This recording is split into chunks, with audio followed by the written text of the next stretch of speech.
Welcome to go exam. आज हम लोग आनंदा शिल्पी मासिक पत्रिका की प्रतिलेखन संख्या 24 को 100 की स्पीड में करने वाले हैं। डिक्टेशन 5 सेकंड बाद स्टार्ट होगा। भाइयों व बहनों, आज यहाँ एकत्र हम में से बहुत से लोग नेताजी को भली भांति जानते हैं। आज हमारा जी उस नेता की याद से भर आया है जिसने हमें दिल्ली चलो का नारा दिया था। आज वे हमारे बीच में नहीं हैं, लेकिन उनकी यह तलवार जिसे प्राप्त करने का हमें आज सौभाग्य मिला है, उनके सुंदर और भव्य व्यक्तित्व की याद दिलाती है। निसंदेह नेताजी भारतीय शौर्य के प्रतीक थे। मुझे अब तक याद है कि बचपन में उनकी तेजस्वी आँखों से निकलती हुई आग को देखने से हमें रोमांच हो जाता था।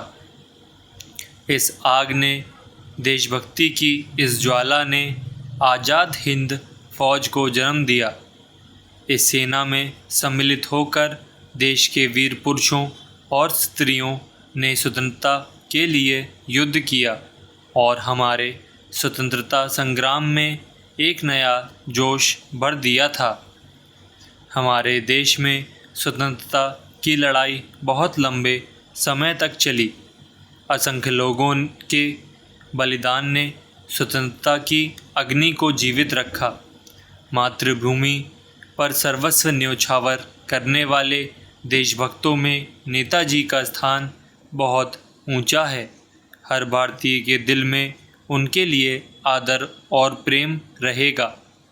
राजनीति में प्रवेश करने के बाद नेताजी ने हमारे स्वतंत्रता संग्राम को एक नई दिशा दी।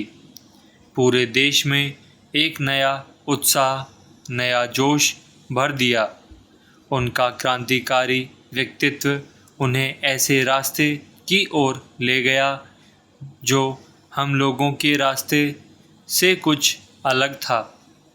गांधी जी कहा करते थे कि गलत रास्ता केवल वह है जिसे डरपोक आदमी अपनाते हैं। साहसी लोगों का रास्ता कभी गलत नहीं हो सकता।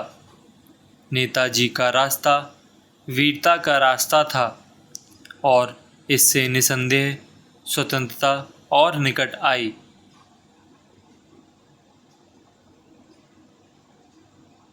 हमें वंदे मातरम का मंत्र बंकिम चंद्र चट्टोपाध्याय ने दिया था।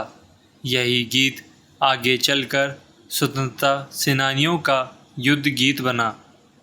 आज़ादी मिलने पर रविन्द्रनाथ ठाकुर के जन गण मन को राष्ट्रगान बनाया गया, लेकिन आज नेताजी का जय हिंद ही हमारा सबसे बड़ा राष्ट्रीय नारा है।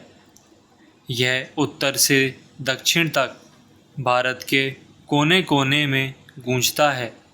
इस नारे से हमें नेताजी की याद तो आती ही है, साथ साथ उन आदर्शों का भी ध्यान आता है जो नेताजी ने हमारे सामने रखे थे। माननीय राष्ट्रपति और उपराष्ट्रपति ने अपने भाषणों में राष्ट्रीय एकता पर जोर दिया है और आज की परिस्थितियों में यह आवश्यक है।